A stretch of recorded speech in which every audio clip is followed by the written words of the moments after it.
Hello, all you freedom-loving people. President Zelensky and the European leaders expressed their thanks for bringing a peace deal closer. President Trump also expressed his wish to get rid of mail-in ballots for the midterms and what's happening in China's real estate industry. Okay, let's get into it. Today, President Trump welcomed Ukrainian President Zelensky and European leaders to the White House. The meeting was to explore possible ways to end the Ukraine war. The leaders discussed sensitive issues including Russian President Putin's not agreeing to a ceasefire, the territorial demands made by Putin, and the potential security guarantees for Ukraine after the war. UK Prime Minister Keir Starmer, French President Emmanuel Macron, German Chancellor Friedrich Merz, Italian Prime Minister Giorgia Meloni, Finnish President Alexander Stubb, and NATO Secretary General Mark Rutte also attended the White House meeting. President Trump first greeted President Zelensky in a bilateral meeting. Following that, all the leaders had a group photo taken together. Before the meeting with all the European leaders and President Zelensky, President Trump and President Zelensky talked with reporters, striking a friendly tone. The two thanked each other for their roles in making today's meeting a reality. President Zelensky voiced appreciation to President Trump for his invite, and he thanked First Lady Melania for her letter to President Putin. In her letter, First Lady Melania Trump asked President Putin to consider the innocence of the children and to end the war. President Zelensky also warmly presented a letter written by his wife that she wrote for the First Lady. President Trump complimented President Zelensky on his black military-style suit. During their last Oval Office meeting, President Zelensky did not wear a suit, and when President Zelensky met with U.S. Special Envoy to Ukraine Keith Kellogg earlier today, he was also just wearing a black t-shirt. During the meeting in front of the press, President Zelensky said that he was open to a trilateral meeting that included Trump, Putin, and himself. President Zelensky also told reporters that matters such as the exchange of territory will be broached in the trilateral meetings between the three of them. Talking about the trilateral meeting was in response to President Trump announcing today that he would speak to President Putin after his meeting with President Zelensky and the European leaders. President Trump said, "If everything works out well today, we'll have a trilateral meeting, and I think there will be a reasonable chance of ending the war when we do that."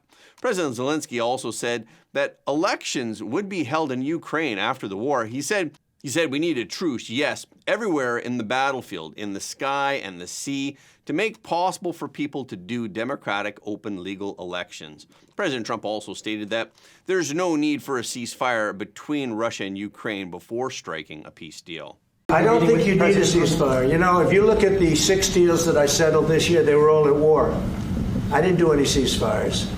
And I know that it might be good to have, but I can also understand strategically why, one country or the other wouldn't want it. You have a ceasefire and they rebuild and rebuild and rebuild, and, maybe they don't want that. But if you look at the 6 deals that we made peace and long-term, long-running wars, I didn't do any ceasefires. I like the concept. I like the concept of a ceasefire for one reason, because you'd stop killing people immediately, as opposed to in 2 weeks or 1 week or whatever it takes. But we can work a deal where we're working on a peace deal while they're fighting. They have to fight. I wish they could stop. I'd like them to stop. But strategically, that could be a disadvantage for one side or the other. But all of these deals I made without even the mention of the words ceasefire.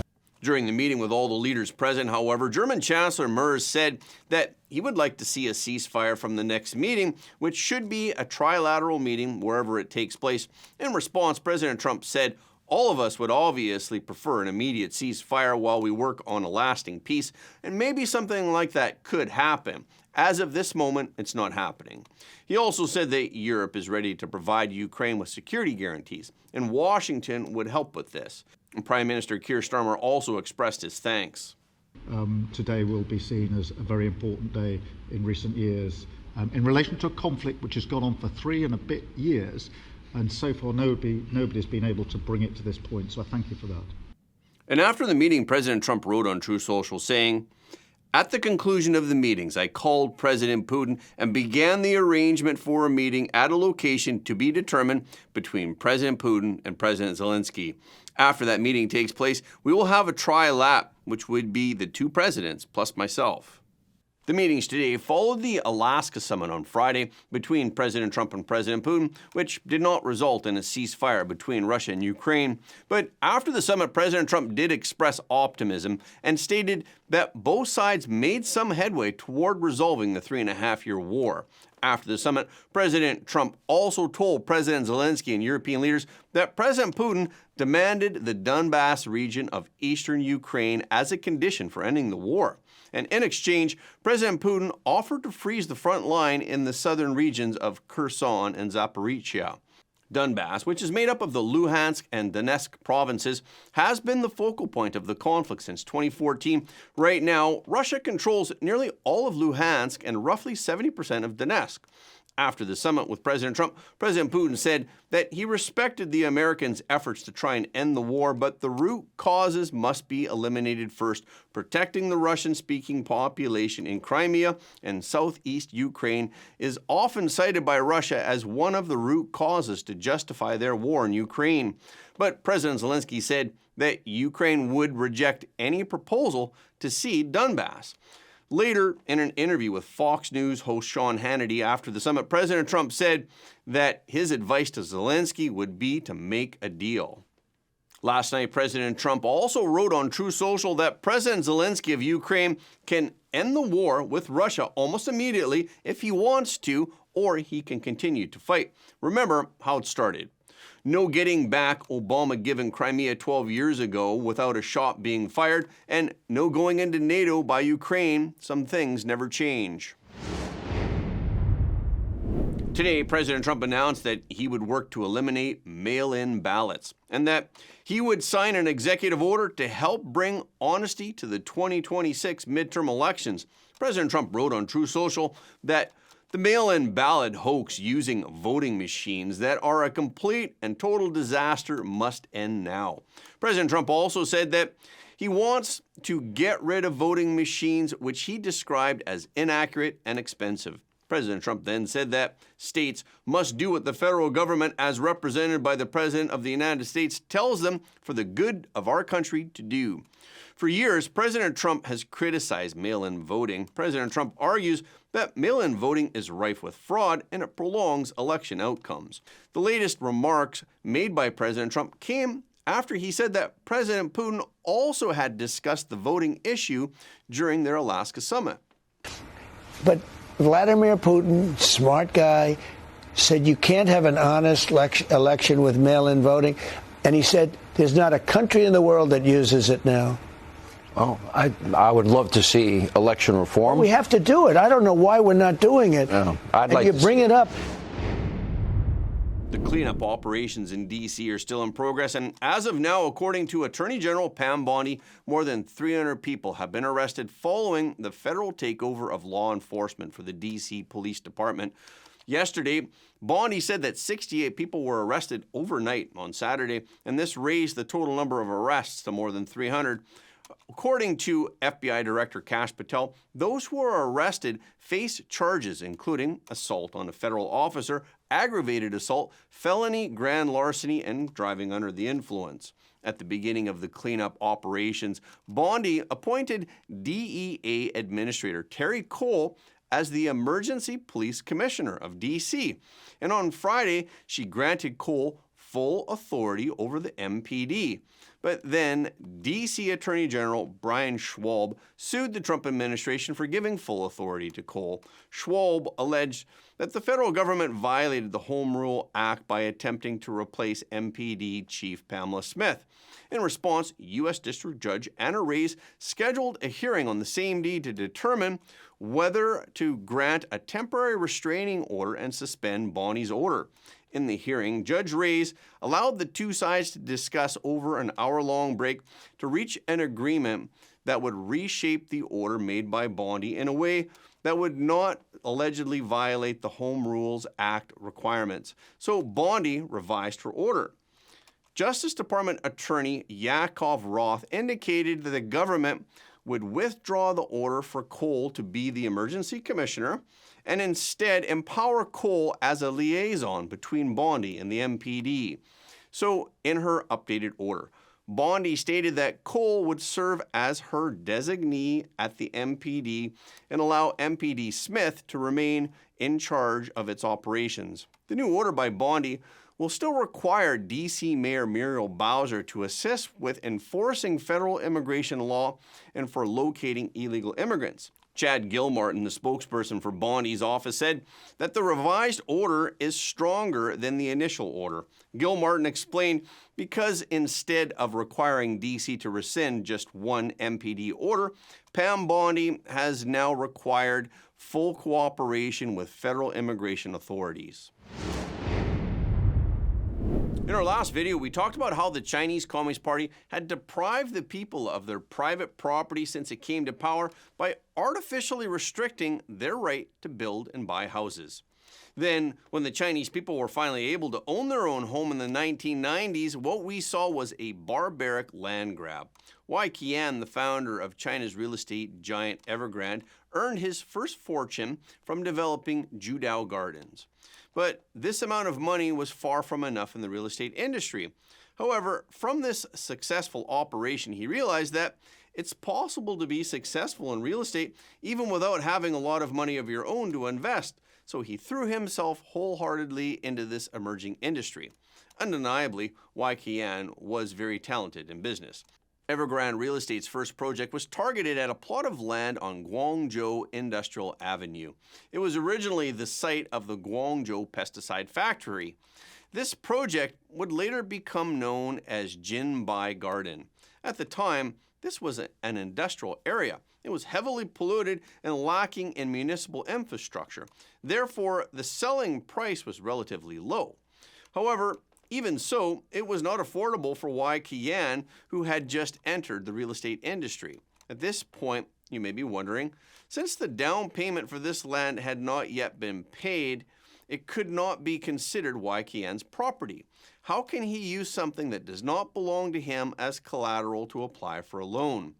Some books say that he was able to secure the loan thanks to his excellent public relations skills. However, even the most impressive public relations skills cannot hide the fact that he had little professional experience and that his company only had 8 employees at the time.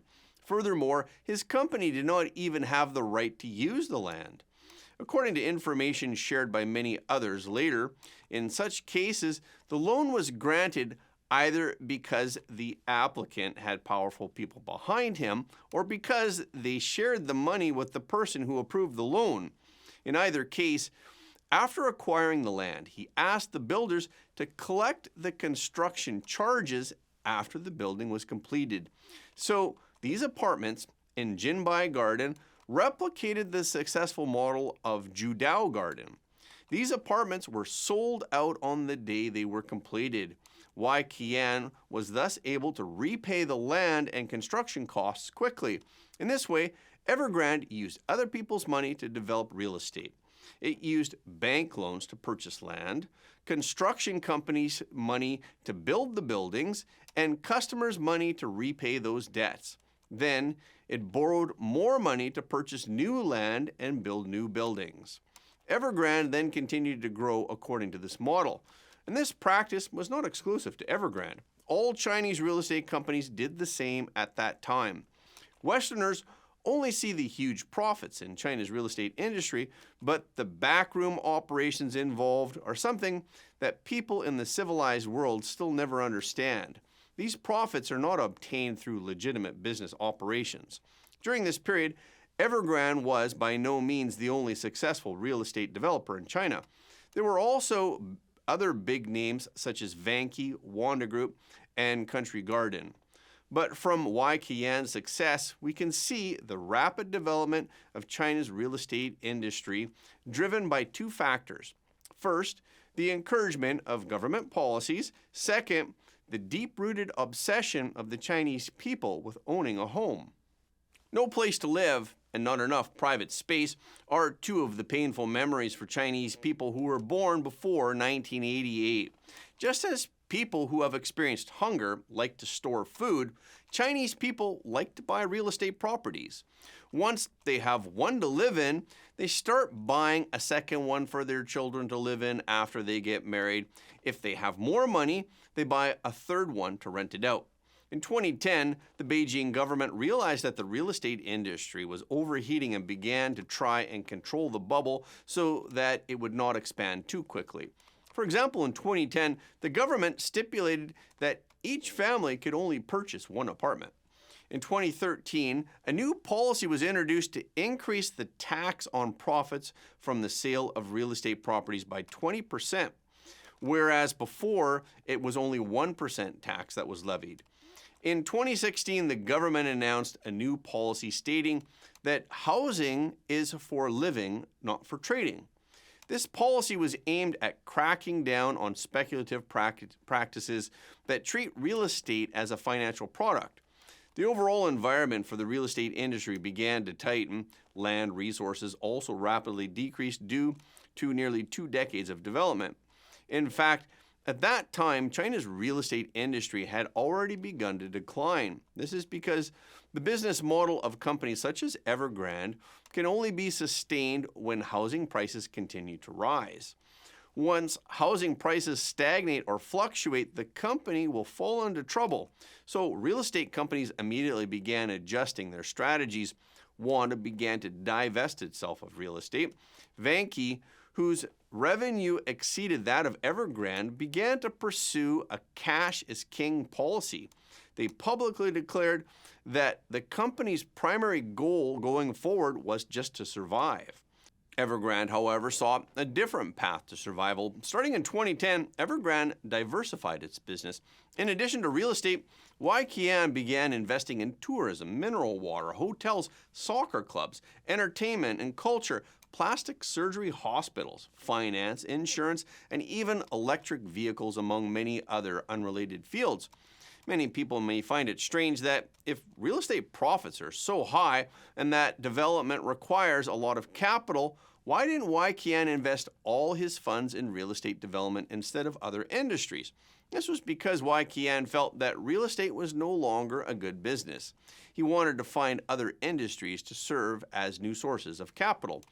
Only the ducks swimming in the water felt the change in the temperature, though. Those watching the scenery from the shore still felt that the scenery remained the same. However, Weiqian was too young and had not studied the history of the Chinese Communist Party. He did not understand that the real estate miracle had historical reasons. The demand for other industries was far less than that for real estate. So the result was not difficult to imagine. Evergrande's investment in other industries basically all failed. Not only did they fail to solve Evergrande's capital issues, they actually increased its debt. In 2016, Evergrande's liabilities exceeded 1 trillion yuan, or about $150 billion. As we have mentioned, the cash in the company's accounts was not even enough to repay its short-term debts. Therefore, it had no choice but to borrow new debt to repay old debt. So Evergrande began preparations to be listed on the A-share market, and Weiqian successfully introduced 3 branches of strategic investments using well-known investment institutions such as Sunning and CITIC. But with Evergrande's debt already so high, how could it still borrow money so easily? With such high returns and Evergrande being the leading real estate company in China, who would have thought that Evergrande would go bankrupt? Well, it seems that investment firms need to study history too. Of course, there was someone who recognized the danger. One smart duck swimming in the same pond was Hong Kong's legendary businessman Li Keqiang. He was the first to sense the change in water temperature. In September 2015, Li Keqiang began selling off his Century Square project in Shanghai with a total price tag of approximately 20 billion yuan, or about $3 billion. The Chinese Communist Party's official media outlet published an article that was specifically on this topic, titled, "Don't Let Li Keqiang Get Away." Why was the Chinese Communist Party so angry? This was because Li Keqing's preparation to flee began as early as 2013, the year that the Chinese government had increased the tax on the profit margin on real estate transactions to 20%. At that time, he was preparing to sell his company's Park and Shop supermarkets for 31 billion Hong Kong dollars, or about $4 billion. The Oriental Financial Center, which is a commercial building that he developed in Shanghai, was put up for sale immediately after its completion. This was completely different from his previous strategy of renting rather than selling. The building was sold for 1.1 billion yuan, or about $150 million. And a high-end mall in Guangzhou was sold for 3.3 billion yuan, or about $500 million. By 2016, nearly all of Li Keqing's real estate investments in mainland China had been sold off. So why was Li Keqing so perceptive? It had to do with his personal experience. In 2013, Li Keqing was 85 years old. He was born in China and he moved to Hong Kong at the age of 12. He had witnessed everything that had happened in mainland China over the past few decades. His business acumen became apparent at an early age. Since starting his own business in his 20s, none of his business investments have ever failed. That's why he's known as Li Superhuman. Hong Kong businessmen who understand economic principles and the history of the Chinese Communist Party are naturally better able to make rational judgments about market trends than Westerners, who do not understand the Chinese Communist Party, and mainland businessmen who have only just begun to enjoy the fruits of wealth. However, Vanke, Wanda, Country Garden, and Evergrande did not follow Li Keqing's lead. Although they all noticed Li Keqing's actions, they still persisted in the real estate market, intending to earn every last penny in the industry.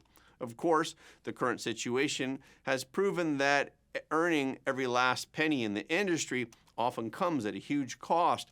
In 2023, Wanda Group began selling assets to repay debts after a debt crisis erupted.